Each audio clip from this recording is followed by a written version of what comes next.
महात्मा फुले आरोग्य योजनेचे 10,73,000 लाभार्थी। राज्यातील महायुती सरकारनं महात्मा फुले जन आरोग्य योजनेमार्फत 5 लाख रुपयापर्यंतचे निशुल्क उपचार देण्याचा निर्णय घेतला आहे।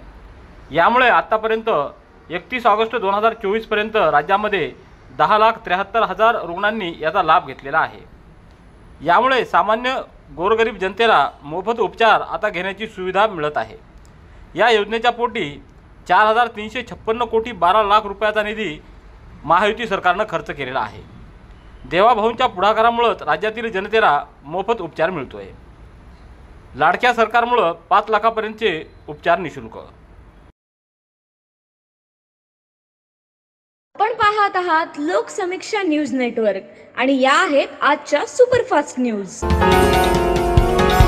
या बातमीपत्राचे प्रायोजक आहेत नंदिनी कलेक्शन, फक्त महिलांचे परिपूर्ण दालन, माऊली निवास, कल्याण मंडपमच्या बाजूस, यशोधन नगर, परभणी। नमस्कार, मी प्रभू दिपके लोकसमीक्षा न्यूज नेटवर्क मध्ये आपलं स्वागत करतो। आपण पाहत आहात परभणीचं एकमेव बातमीपत्र Loksamiksha superfast. Red Apple exclusive MIDC परिसर, परभणी। आगामी काळात परभणी जिल्ह्यात 10 एकर जागेवर आंतरराष्ट्रीय दर्जाचं गोल्डन बुद्ध विहार उभारण्याचा मनोदय असून विहाराच्या भूमिपूजन सोहळ्याला जगातल्या 52 देशांचे प्रतिनिधी उपस्थित राहणार असल्याची माहिती महाराष्ट्र प्रदेश काँग्रेस कमिटी अनुसूचित विभागाचे अध्यक्ष डॉ. सिद्धार्थ हाती आंबरे यांनी दिली आहे। 68व्या धम्मचक्र प्रवर्तन दिनाच्या अनुषंगानं शहरातल्या सुजातानगर येथील बुद्ध विहाराच्या प्रांगणामध्ये बुद्ध भीमगीत संगीत रजनी व डॉ. सिद्धार्थ हाती आंबरे यांचा विशेष सत्कार सोहळा संपन्न झाला। या सत्कार सोहळ्यात उत्तर देत असतानाच डॉ. सिद्धार्थ हाती आंबरे यांनी ही मोठी घोषणा केली आहे। या कार्यक्रमाला रानूबाई वायवळ, मिलिंद खिल्लारे, मंजुषा शिंदे, गौतम मुंडे, अनिता सरोदे, PT प्रधान आदींची उपस्थिती होती। दरम्यान डॉ. सिद्धार्थ हाती आंबरे यांनी घोषणा केलेलं हे गोल्डन बुद्ध विहार हे भारतातील एकमेव असणार असल्यामुळं परभणी जिल्ह्यातील पर्यटनाला देखील मोठ्या प्रमाणात चालना मिळणार असल्याचं उपस्थितांनी सांगितलं आहे। परभणी शहरातल्या जिल्हाधिकारी कार्यालयाअंतर्गत असलेले 3 आधार केंद्र व तहसील कार्यालय परभणी अंतर्गत असलेले 1 आधार केंद्र असे एकूण 4 आधार केंद्राचं परभणी तहसील कार्यालयासमोरील हॉलमध्ये आज जिल्हाधिकारी रघुनाथ गावडे यांच्या हस्ते उद्घाटन करण्यात आलं आणि ही केंद्र कार्यान्वित करण्यात आले। आधार नोंदणी व आधार दुरुस्ती केंद्राचा नागरिकांनी लाभ घ्यावा असं आवाहन जिल्हाधिकारी रघुनाथ गावडे यांनी यावेळी केलं। यावेळी निवासी उपजिल्हाधिकारी अनुराधा ढालकरी, नायब तहसीलदार गणेश चव्हाण, जिल्हा प्रकल्प व्यवस्थापक वाघमारे, संध्या जाधव, विश्वनाथ कनके यांच्यासह केंद्रचालक बालाप्रसाद डागा, अंगद सावंत, नवनाथ लिंगायत, सचिन शेट्टे आदींची उपस्थिती होती। केंद्र आणि राज्य शासनाच्या महिला व बालविकास विभागाच्या वतीनं सन 2024 या वर्षामध्ये संपूर्ण देशभर विविध अभिनव उपक्रमांसह 7वा पोषण माह साजरा करण्यात आला। यामध्ये परभणी ग्रामीण आणि शहरी महिला व बालविकास विभागाच्या वतीनं ग्रामीण व शहरी भागातील अंगणवाडी केंद्र, तालुका व जिल्हा पातळीवर विविध उपक्रमांचं उत्कृष्ट आयोजन केल्याबद्दल परभणी जिल्ह्याचा राज्यस्तरीय विशेष पुरस्कारानं गौरव करण्यात आला असल्याची माहिती जिल्हा परिषदेच्या महिला व बालविकास विभागाचे उपमुख्य कार्यकारी अधिकारी विशाल जाधव यांनी दिली। 13 ऑक्टोबर रोजी मुंबई इथं महिला व बालविकास मंत्री आदिती तटकरे यांच्या शुभ हस्ते व महिला व बालविकास विभागाचे सचिव डॉ. अनुप कुमार यादव, एकात्मिक बालविकास सेवा योजना आयुक्त कैलास पगारे यांच्या उपस्थितीत परभणी जिल्ह्याचा विशेष पुरस्कारानं गौरव करण्यात आला। यावेळी महिला व बालविकास विभागाचे उपमुख्य कार्यकारी अधिकारी विशाल जाधव, बालविकास प्रकल्प अधिकारी नागरी मिलिंद वाघमारे यांनी हा पुरस्कार स्वीकारला आहे। गुडघे दुखत आहेत? आता काळजी नको। आयुर्वेदिक उपचाराने गुडघ्यावर उपचार करा आणि जगा आनंदी आयुष्य। बालाजी आयुर्वेदिक निसर्गोपचार केंद्र, तलाठी कार्यालयाच्या पाठीमागे, वसमत रोड, परभणी। संपर्क डॉ. गोविंद कामटे, मोबाईल क्रमांक 9923300914। गंगाखेड शहरातील नियोजित सांस्कृतिक सभागृह अर्थात नाट्यगृह बांधकामाचं भूमिपूजन आमदार डॉ. रत्नाकर कुटे यांच्या हस्ते आज संपन्न झालं। नगर परिषद अंतर्गत होत असलेल्या कामाला तब्बल 9 कोटी रुपयाचा निधी मंजूर करण्यात आलेला आहे। अतिशय अत्याधुनिक पद्धतीनं हे बांधकाम होत असून भविष्यात सांस्कृतिक कार्यक्रम आयोजित करण्यासाठी त्याचा चांगला फायदा होणार आहे।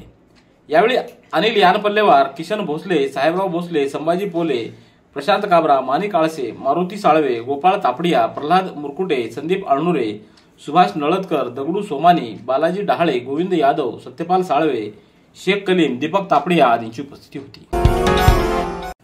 महसूल प्रशासनातील अव्वल कारकुनांच्या बाबतीत राज्य सरकारनं निर्णय घेतला असून महसूल विभागातील अव्वल कारकून गट क कर्मचाऱ्यांची आता अव्वल कारकून ऐवजी सहाय्यक महसूल अधिकारी असं पदनाम करण्यात आलंय। याबाबतची गेल्या अनेक दिवसांपासून मागणी प्रलंबित होती।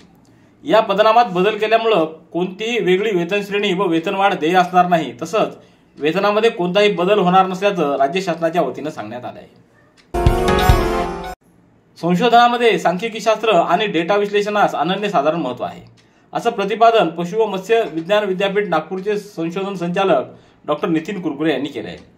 परभणीतल्या वैद्यकीय पशुवैद्यक व पशुविज्ञान महाविद्यालयात संशोधनातील सांख्यिकीय साधनं आणि डेटा विश्लेषण या विषयावर 14 ते 19 ऑक्टोबर दरम्यान 6 दिवसीय ऑनलाईन राष्ट्रीय प्रशिक्षण आयोजित करण्यात आलं।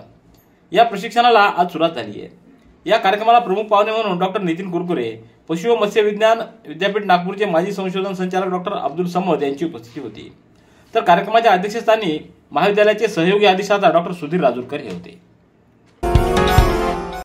गंगाखेड शहरातल्या परळी रस्त्यावरून गायीची कारवड चोरण्याचा प्रयत्न करणाऱ्या चौघांना काही जणांनी रंगेहात पकडून पोलिसांच्या ताब्यात दिले। या प्रकरणी मारुती गायकवाड यांनी दिलेल्या फिर्यादीवरून रविवारी रोजी रात्री उशिरानं गंगाखेड पोलीस ठाण्यात गुन्हा नोंदवण्यात आला आहे। परळी रस्त्यावर एका पेट्रोल पंपासमोर असलेल्या मारुती गायकवाड राणा रमाबाई नगर गंगाखेड यांच्या आखाड्यावरून 13 ऑक्टोबर रोजी दुपारी 3:30 वाजच्या सुमाराला काही जणांनी गायीची कारवड चोरून नेल्याची घटना घडली होती। अयोध्या येथील श्रीराम जन्मभूमी तीर्थक्षेत्र न्यासाचे कोषाध्यक्ष राष्ट्रसंत गोविंददेव गिरी महाराज यांच्या ओजस्वी वाणीतून सेलू येथील नूतन विद्यालयाच्या मैदानावर उभारण्यात आलेल्या हनुमानगड परिसरात उद्या 15 ऑक्टोबर पासून श्रीराम कथेला प्रारंभ होतोय। कथेच्या निमित्तानं शहरात जागोजागी कथेच्या बॅनर होर्डिंगनं सर्वांचं लक्ष वेधून घेतलं असून कथेसाठी सेलू शहर सज्ज झाले। 23 ऑक्टोबर पर्यंत दुपारी 2 ते सायंकाळी 6 वाजेपर्यंत ही श्रीराम कथा होईल। या निमित्तानं मंगळवारी सकाळी 8 वाजता श्री केशवराज बाबासाहेब मंदिर ते श्री बालाजी मंदिरापर्यंत भव्य अशी शोभायात्रा काढण्यात येणार आहे। क्रांती चौक, धनलक्ष्मी मंगल कार्यालय, सारंगी गल्ली, हनुमान मंदिर, गंगाधर स्वामी मठ, मारवाडी गल्ली चौक या मार्गाने श्री बालाजी मंदिरामध्ये शोभायात्रेची सांगता होईल। जिंतूर तालुक्यातल्या अंबरवाडी इथं जिल्हा परिषद केंद्रीय प्राथमिक शाळेला 10 प्लास्टिक खुर्च्यांची भेट मिळाली आहे। या शाळेतील शिक्षक श्याम गाडेकर यांनी त्यांचे वडील दिवंगत गुलाबराव गाडेकर यांच्या तृतीय पुण्यतिथीनिमित्त शाळेची गरज लक्षात घेऊन शाळेला 7,500 रुपयाच्या 10 प्लास्टिकच्या खुर्च्या दिल्या आहेत। वडिलांनी दिलेल्या दातृत्वाचा वारसा चालवण्याचा हा प्रयत्न केला असल्याचं त्यांनी सांगितलं। गतवर्षी ग्रीन मॅट दिल्या होत्या, ही परंपरा त्यांनी कायम ठेवण्याचा मानस व्यक्त केला आहे। याप्रसंगी मुख्याध्यापक राठोड तसंच गावातील विलास घुगे, विकास जाधव, सुरेश वाकळे, रमेश आप्पा, अंगणवाडीताई लीला वाकळे, शारदा कुकडे आदींची उपस्थिती होती। Red Apple furniture, smart furniture for smart people, exclusive Parbhani शहरातील भव्य शोरूम रेड ॲपल एक्सक्लुझिव्ह, भारतातील स्मार्ट फर्निचर ब्रँड आता आपल्या परभणी शहरामध्ये। हो, आता आपल्या परभणी शहरामध्ये। या अंतर्गत ऑफिस, बेडरूम, डायनिंग, लिव्हिंग इत्यादी प्रकारचे फर्निचर आपणास मिळेल। Bedroom set, bed, dressing table, sofa set, कपाट, डायनिंग टेबल, टीपॉय आणि स्टील फर्निचर इत्यादी सर्व प्रकारचे फर्निचर तेही आकर्षक किमतीमध्ये उपलब्ध आहे। एक वेळ अवश्य भेट द्या। रेड ॲपल फर्निचर, MIDC परिसर, भारतीय स्टेट बँकेच्या जवळ, परभणी। पाथरी तालुक्यातील देवगाव शिवारामध्ये आज वीज तारांच्या घर्षणात लागलेल्या आगीमध्ये 2 शेतकऱ्यांचा 3.25 एकर ऊस आगीच्या भक्ष्यस्थानी पडल्याची घटना आज दुपारी 12:30 वाजण्याच्या सुमारास घडली आहे। तालुक्यातल्या देवेगाव शिवारातील वैष्णवी महादेव झाडबुके व कालिदास रावसाहेब ढगे यांच्या मालकीच्या शेतात 14 ऑक्टोबर रोजी दुपारी 12:30 वाजण्याच्या सुमारास शेतातून गेलेल्या वीज तारांमध्ये घर्षण झालं। यातून पडलेल्या आगीच्या ठिणगीमुळे ऊस पिकाला आग लागली। यामध्ये दोन्ही शेतकऱ्यांचा अनुक्रमे 40 आणि 70 गुंठे ऊस आगीच्या भक्ष्यस्थानी पडला आहे। पूर्णा नगरपालिकेचे नवीन मुख्याधिकारी म्हणून डॉक्टर उत्कर्ष गुटे यांनी नुकताच पदभार स्वीकारला आहे। त्यांचं कर्मचाऱ्यांच्या वतीने स्वागत करण्यात आलंय। पूर्णा नगरपालिकेचे यापूर्वीचे मुख्याधिकारी युवराज पौळ यांची परभणी जिल्ह्यातील सेलू इथं बदल्यात झाल्यामुळे हे पद रिक्त झालेलं होतं। या रिक्त पदावर उस्मानाबाद इथं कार्यरत असलेले डॉक्टर उत्कर्ष गुटे यांची पूर्णा नगरपालिकेचे नवीन मुख्याधिकारी म्हणून शासनाने नेमणूक केली आहे। त्यांनी आपल्या पदाचा पदभार नुकताच स्वीकारला आहे। जिंतूर तालुक्यातल्या चारठाणा इथं लोकसहभागातून पोलीस प्रशासनाच्या पुढाकारातून चारठाणा गावाच्या दर्शनी भागात CCTV कॅमेरे बसवण्याच्या संकल्पनेला गती मिळाली असून कॅमेरे बसवण्याला प्रारंभ झाला आहे। पोलीस अधीक्षकांच्या संकल्पनेतून प्रत्येक शहरी व ग्रामीण भागात शहर व परिसरात सुरक्षित राहावं तसंच महिलांची देखील सुरक्षा व्हावी या उद्देशानं चारठाणा इथं सहाय्यक पोलीस निरीक्षक सुनील अंधारे यांच्या पुढाकारातून लोकवर्गणीतून चारठाणा गावातील दर्शनी भागात व शाळा महाविद्यालय परिसरात कॅमेरे बसवण्याचा संकल्प हाती घेण्यात आला होता। सहाय्यक पोलीस निरीक्षक सुनील अंधारे यांनी पोलीस ठाण्याचा पदभार हाती घेतल्यानंतर या कामाला आता गती आलेली आहे। कोषागारामार्फत निवृत्ती वेतन घेणाऱ्या निवृत्ती वेतनधारक आयकर अधिनियम 1961 नुसार आपल्या सन 2024-25 या आर्थिक वर्षातील एकूण आयकर पात्र निवृत्ती वेतन उत्पन्नावर कर कपात करणं आवश्यक आहे। त्यानुसार सर्व निवृत्ती वेतनधारक यांनी त्यांच्याकडील आयकर सूट मिळवण्यासाठी केलेल्या बाबतचे सर्व कागदपत्र 30 ऑक्टोबरपर्यंत जिल्हा कोषागार कार्यालय परभणी इथं सादर करावीत असं आवाहन करण्यात आलं आहे। चारठाणा येथील जिल्हा परिषद प्राथमिक उर्दू शाळेच्या शालेय व्यवस्थापन समितीच्या अध्यक्षपदी हफीज मुबारक काझी यांची तर उपाध्यक्षपदी हनीफा जलील शेख यांची बिनविरोध निवड करण्यात आली आहे। जिंतूर तालुक्याच्या चारठाणा जिल्हा परिषद प्राथमिक उर्दू शाळेच्या शाळा व्यवस्थापन समितीची मुदत संपली गेल्यानं नूतन कार्यकारिणी व पालक सभेचं आयोजन 14 ऑक्टोबर रोजी करण्यात आलं। यावेळी अध्यक्षपदी हफीज मुबारक काझी तर उपाध्यक्षपदी हनीफा जलील शेख यांची बिनविरोध निवड पार पडली।